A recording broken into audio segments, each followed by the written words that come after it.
Sweetie, you know how you think all my videos are super funny and you love every single idea I come up with? Yes. I've got a great idea for the horn install video. Oh, I bet you do. I've been working on my Austin Powers impression, and we could do something like, "Do these new horns make you horn?" No. This is a family channel. Absolutely not.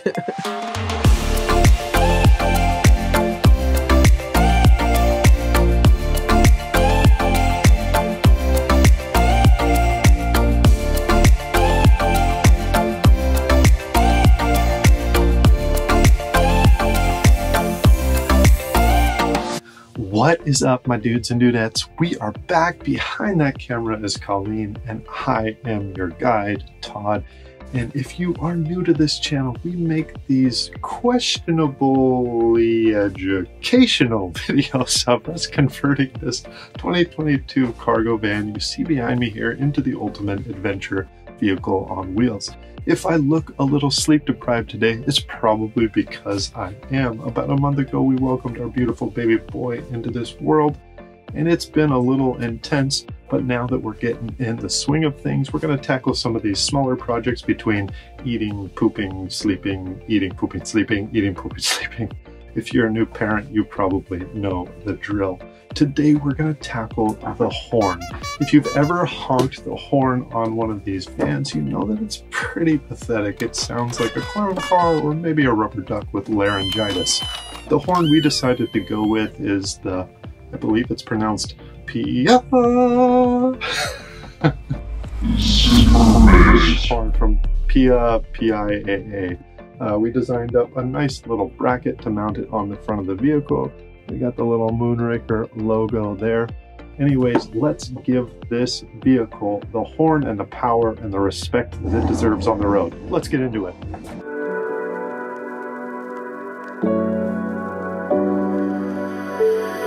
In order to get this project started, we're going to need to pop that hood, and what better way to do this than by shamelessly plugging the Moonraker hood strut kits, which are available on our website. Now the grill comes off as easy as 1, 2, and 3 T20 Torx bit screws. Additionally, there are 4 plastic clips, 1 on each side and 2 on the bottom. These can be removed by short quick pulls or by reaching inside from the top and popping them out. Additionally to that if you have a forward-facing camera, you'll also need to remove that plug as well. And voila!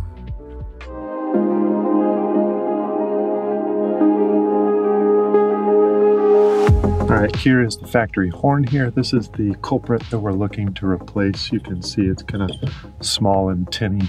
The connector on the back side here, you can see right here, you need to take a little screwdriver, pull this gray tab down. Once you pull that down, you can click and pull it off. It was actually quite a bit of work to find a connector that fits this connector, but I did find it, so I'll go ahead and link that in the description below. Fine folks at Connector ID were kind enough to help me, and they are going to stock it on their website as well too, so I'll go ahead and link that. I'm working on the wiring harness for this horn kit. I have the wire strippers that I really like. I've also got the wire crimps. Remember, we had to modify these in the previous videos to work with pins like the one that you see here. I did find another set of new crimps that's supposedly supposed to work better with these type of pins. I've gone ahead and ordered those. I'll make a short video if that ends up working better, and I've linked them down below. I also have these wire strippers, but I'm actually just using these as a set of pliers right now for bending the seal prongs. And then I have this connector that we found that fits perfectly in the factory wiring so that you can simply plug and play this upgrade in on the van itself. This is of course the pin that we previously mentioned that goes with it, and the seals that go around the wire to create a watertight junction on the back of that connector. And finally we have 18 gauge wire. We are going with 18 gauge wire because the total amp draw for both of these horns is 5.4 amps, so that's plenty big, and it's marine grade as always, so let's harness some momentum and make this happen.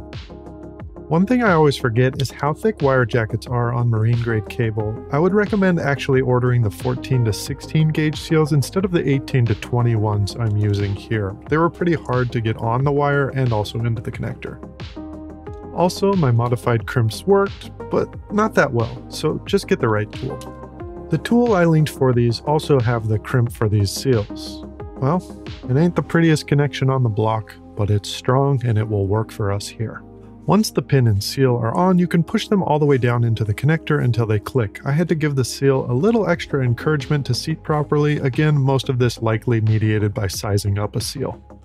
I then took to the van to get a length for where I was going to create the split for the two horns. I share these dimensions later, so feel free to skip forward if you don't care to follow every step of the journey and you're simply a destination person. I used solder, how I pronounce it since I really don't like my L's silent, to create a 2-wire split for each wire and protecting them with marine grade shrink tubing.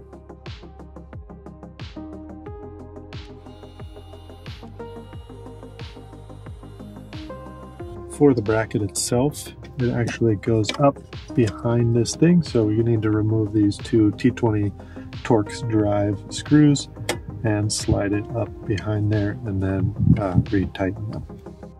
The horns then attach to studs using the included washers and lock nuts. The drive size is 10mm. Since Mercedes is a German brand, we like to keep it metric whenever possible. And the fact that metric is just way better. America. Anyways, let's save that debate for another day. I mocked up the final harness lengths here. I really wanted to find these spade connectors in black and red to have them color coordinate, but they only make them in colors depending on the wire sizes. I thought for sure someone would deviate outside this standard for style, but anywho, the PL horns are 1/4-inch spade connectors. Ooh. Ah. Wow. So we got the end of the harness here right at 0, and if we continue on this way, you can see our first junction is at 18.5 or 470mm there for you metric folks. We'll continue on to the shorter split, which is about 29.25 where I cut the wires there, or 745mm. And then finally this last one is at about 34.5 or 875mm. You can also see that I take these adhesive heat shrink tubing, and while they're drying from the heat gun, after I heat them up, I kind of bend them into a little arc like this. That helps with the curvature back so you can plug it into the horns. I installed the harness and cleaned it up with zip ties, including some that are specialty. All of these zip ties are included if you buy the horn bracket from us. For this edge clip zip tie, you can see where I put this. There's a little space right here where you can slide it on the plastic, and it fits right up there and it holds the wire coming across here. All right, here is the final complete solution. We've got that plug that we found that fits into the factory plug perfectly. It's just all plug and play. We removed the horn here, and we're using one of our winged zip ties. These are super popular in our electrical videos. We clipped it into the bracket left behind there to hold the wire nice and steady. It goes up this way, and you can see we've got one of our edge clip zip ties right there, another one of our personal favorites in our arsenal. And it goes along here. The wiring harness splits. The first one goes to the 400 Hertz horn here, and then if you look back here, the other wire goes back behind there over to the 330 Hertz horn. And if you look, we have nice little zip tie mounts integrated into our bracket, and of course the Moonraker logo. Yay!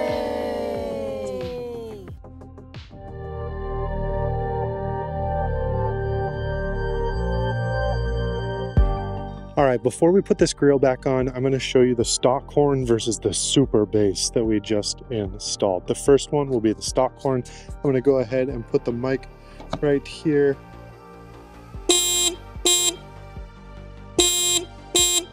And now I'm going to plug in the super bass.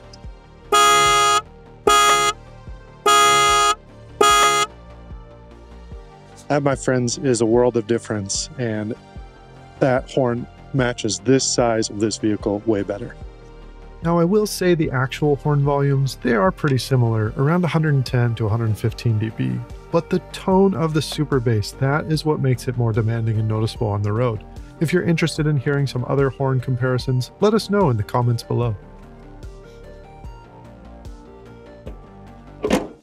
Well, my friends, that wraps up another video in the Adventure Van build series. We hope that it was a cornucopia of information. I'm sorry, I just can't help myself. I really can't. This project is beginner DIY friendly, especially if you buy the horn bracket from us, which will be up on our website shortly, as well as the Moonraker Design strut kit for that hood. I know a couple of shameless plugs there. Anyways, the project cost about $120 to put together, the most expensive part being the horns themselves. There are some cheaper options that we'll list down below.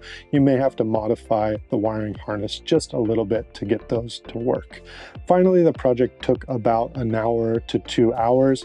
It's going to take us a little bit longer because we had to measure out for the wiring harness, but we gave you all that information in this video, so you should be able to knock this one out pretty quick.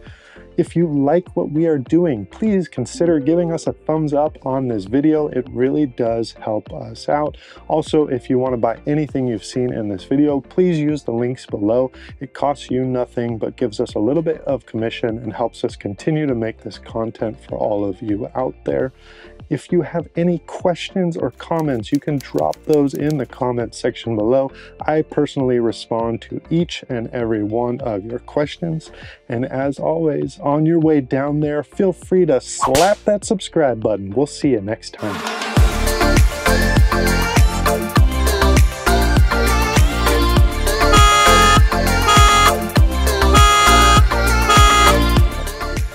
Anyways, I forgot what I was going to say. If you are new to this channel, we make these just... I'll behave. Roll the intro.